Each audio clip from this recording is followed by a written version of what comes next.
कर्मी अपनी आय का 76% खर्च करता है। यदि उसकी आय में 14% वृद्धि होती है और उसके खर्च में 10% वृद्धि होती है तो उसकी बचत में वृद्धि प्रतिशत ज्ञात करें। तर सगळ्याला तर माहीत आहे याचा फॉर्म्युला काय असते, income is equal to expenditure plus saving, म्हणजे खर्चा प्लस बचत.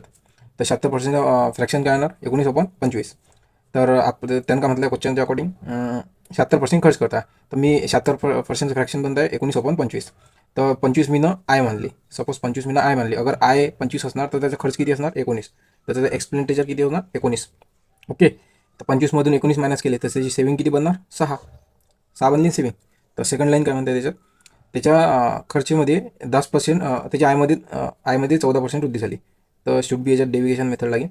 तर त्याच्या आयमध्ये 14% वृद्धी झाली, त्याच्या खर्चमध्ये 10%ची वृद्धी झाली आहे. आणि आपल्याला बचतमध्ये किती वृद्धी झाली, बचतमध्ये आपण एक्स मानला.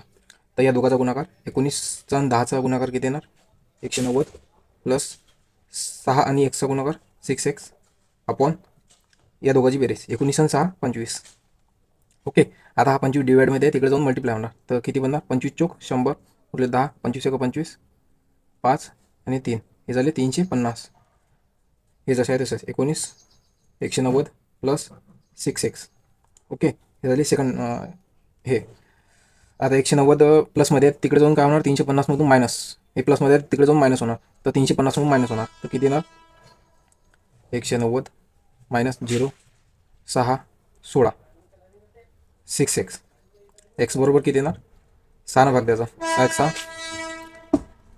6 साईन दोन्ही 12, 12 किती उरते, 4 होते, 6 36. तर आपला आन्सर काय ना, 26 पॉईंट समथिंग, 26 पॉईंट कोणत्या ऑप्शनमध्ये, ऑप्शन नंबर सी मध्ये आहे. 26.67% त्याच्या आयमध्ये, आपलं त्याच्या सेव्हिंगमध्ये वृद्धी झाली असं.